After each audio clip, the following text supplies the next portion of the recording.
क्या गोरखालैंड के लिए कुछ पक रहा है?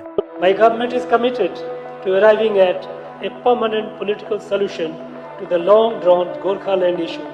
ये सवाल अचानक पैदा नहीं हुआ। इसके पीछे कई ऐसी घटनाएं जो पिछले कुछ महीनों में एक के बाद एक सामने आई। अलग अलग देखने पर ये घटनाएं सामान्य राजनीतिक गतिविधियां लग सकती हैं, लेकिन जब इन्हें एक साथ जोड़कर देखा जाता है तो तस्वीर कुछ और ही दिखाई देती है। पहले केंद्र सरकार ने गोरखा मुद्दे के लिए एक विशेष वार्ताकार नियुक्त किया। फिर राज्यपाल RN रवि ने स्थायी राजनीतिक समाधान की बात की। इसके बाद भाजपा सांसद राजू बिस्ता लगातार इस मुद्दे को उठाने लगे। शुवेंदु अधिकारी की उत्तर बंगाल में सक्रियता बढ़ी और फिर अचानक GTA प्रमुख अनित थापा ने अपने पद से इस्तीफा दे दिया। इन्हीं घटनाओं ने पूरे दार्जिलिंग, कालिम्पोंग, तराई और डुआर क्षेत्र में चर्चाओं को नया जीवन दे दिया। दार्जिलिंग की पहाड़ियों में एक बार फिर वही सवाल गूंजने लगा, जिसने पिछले 4 दशकों से राजनीतिक आंदोलनों और सरकार को प्रभावित किया। Welcome to in a call.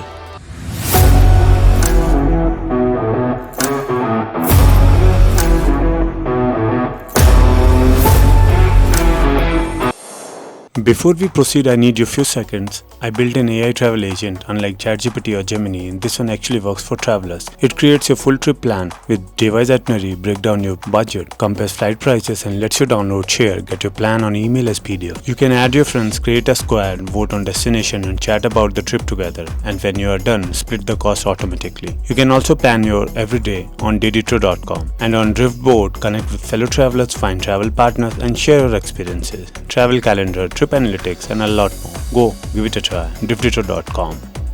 Gorkhaland की मांग कोई नई नहीं है। हमने पहले भी कई बार इसके बारे में बात की हुई है, पर जैसा कि आप जानते हैं, इसकी जड़ें ब्रिटिश काल तक जाती हैं। 1907 में पहली बार अलग प्रशासनिक इकाई की मांग उठी थी। इसके बाद समय समय पर मांग अलग अलग रूपों में सामने आती रही। 1980 के दशक में सुभाष घिसिंग के नेतृत्व में गोरखा नेशनल लिबरेशन फ्रंट के आंदोलन ने इसे राष्ट्रीय स्तर पर चर्चा का विषय बना दिया। सैकड़ों लोगों की जान गई। लंबे संघर्ष के बाद दार्जिलिंग गोरखा हिल काउंसिल का गठन हुआ, लेकिन आंदोलन समाप्त नहीं हुआ। फिर विमल गुरुंग के नेतृत्व में दूसरा बड़ा आंदोलन सामने आया। उसके बाद 2011 में गोरखालैंड टेरिटोरियल एडमिनिस्ट्रेशन यानी GTA का गठन हुआ। GTA को उस समय गोरखालैंड की मांग और प्रशासनिक व्यवस्था के बीच एक समझौते के रूप में प्रस्तुत किया गया था, लेकिन पहाड़ों का एक बड़ा वर्ग इसे अंतिम समाधान कभी नहीं मान पाया। और 2017 में बांग्ला भाषा का विवाद तो हम सबको पता है। वास्तविक हलचल तब शुरू हुई जब केंद्र सरकार ने पूर्व राष्ट्रीय सुरक्षा सलाहकार पंकज कुमार सिंह को गोरखा मुद्दे पर वार्ताकार नियुक्त किया। उनका काम था विभिन्न गोरखा संगठनों, राजनीतिक दलों और हितधारकों से बातचीत करके एक स्थायी राजनीतिक समाधान तलाशना। दार्जिलिंग की राजनीति में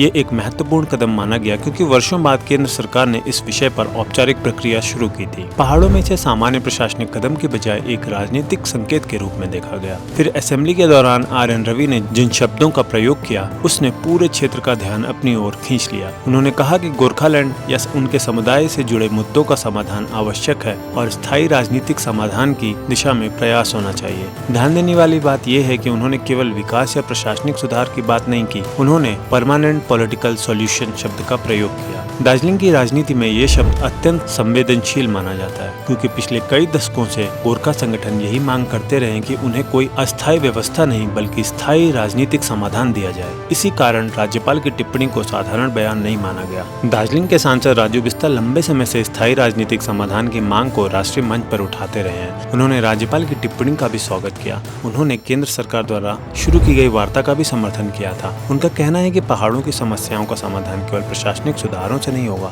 उनके अनुसार एक ऐसा राजनीतिक ढांचा आवश्यक है जो आने वाले दशकों तक टिकाऊ साबित हो। राजनीतिक एक्सपर्ट्स का मानना है कि भाजपा इस मुद्दे को केवल चुनावी विषय के रूप में नहीं, बल्कि उत्तर बंगाल को लॉन्ग टर्म पॉलिटिकल पार्ट के रूप में देख रही है। पश्चिम बंगाल की राजनीति में शुवेंदु अधिकारी का भी प्रभाव लगातार बढ़ता गया है। उत्तर बंगाल में उनकी सक्रियता को भी लोग ध्यान से देख रहे हैं। अभी आपने मेट्रो का बजट भी देखा होगा और सेंट्रल गवर्नमेंट द्वारा बुलेट ट्रेन के बारे में भी कहा गया है, उसका भी रूट डिसाइड हुआ है। तो इसी को देखते हुए सिलीगुड़ी और दार्जिलिंग क्षेत्र में उनकी मौजूदगी को कई लोग सामान्य राजनीतिक दौरा नहीं मानते, क्योंकि उत्तर बंगाल आजकल केवल एक चुनावी क्षेत्र नहीं बल्कि रणनीतिक दृष्टि से भी अत्यंत महत्वपूर्ण क्षेत्र है। जैसे कि नेपाल, भूटान, बांग्लादेश और पूर्वोत्तर भाग के निकट स्थित यह इलाका राष्ट्रीय सुरक्षा और क्षेत्रीय राजनीति दोनों दृष्टियों से महत्वपूर्ण है। इसी कारण यहाँ होने वाली राजनीतिक गतिविधियों पर राष्ट्रीय स्तर पर भी नजर रखी जाती है। जब तक केवल बयान और बैठकें होती रही तब तक चर्चा सीमित थी, लेकिन फिर अचानक अनिल थापा ने जीटीए के मुख्य कार्यकारी पद और सभासद पद से भी इस्तीफा दे दिया। ये कदम पूरे घटनाक्रम का सबसे महत्वपूर्ण हिस्सा बन गया, क्योंकि अनिल थापा केवल एक नेता नहीं है,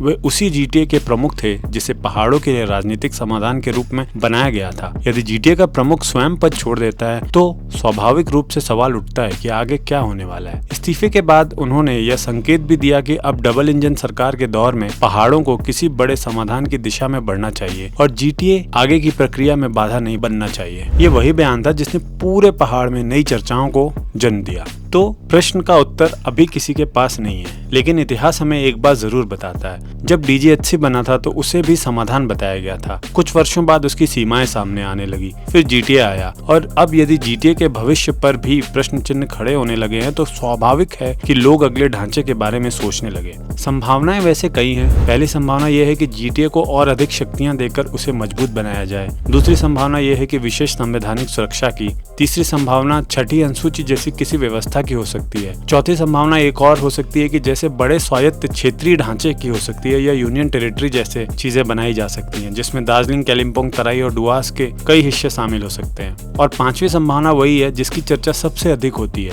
अलग गोरखालैंड राज्य। हालांकि वर्तमान समय में अलग राज्य की घोषणा का कोई आधिकारिक संकेत उपलब्ध नहीं है। यही सबसे बड़ा प्रश्न है। वैसे यदि तथ्यात्मक दृष्टि से देखा जाए तो आज की तारीख में ऐसा कोई आधिकारिक दस्तावेज, सरकारी घोषणा या संसदीय प्रक्रिया शुरू नहीं हुई जिससे कहा जा सके कि गोरखालैंड बनने जा रहा है। लेकिन यदि राजनीतिक संकेतों को देखा जाए तो तस्वीर अलग दिखाई देती है। केंद्र सरकार ने वार्ताकार नियुक्त किया, राज्यपाल ने स्थायी राजनीतिक समाधान की बात की, राजू बिस्ता लगातार सक्रिय हैं, शुभेंदु अधिकारी उत्तर बंगाल पर विशेष ध्यान दे रहे हैं, मेट्रो की घोषणा हो गई, बुलेट ट्रेन आ गई, जीटीए प्रमुख अनिल थापा ने इस्तीफा तक दे दिया। इन सभी घटनाओं को एक साथ देखने पर यह कहना गलत नहीं हुआ कि दार्जिलिंग की राजनीति किसी महत्वपूर्ण मोड़ पर खड़ी है। शायद अभी ये कहना जल्दबाजी भी हो सकती है कि गोरखालैंड बनने वाला है, पर यह कहना भी गलत नहीं होगा कि कुछ नहीं हो रहा। पहाड़ों में जो राजनीतिक हलचल दिखाई दे रही है वो सामान्य नहीं है। संभव है आने वाले महीनों में केवल जीटीए में सुधार हो, संभव है कोई नया संवैधानिक ढांचा बन जाए, संभव है कि यूटी बन जाए, संभव है कि ये पूरी प्रक्रिया भविष्य में गोरखालैंड की दिशा में एक महत्वपूर्ण कदम साबित हो। फिलहाल इतना जरूर कहा जा सकता है कि दार्जिलिंग की राजनीति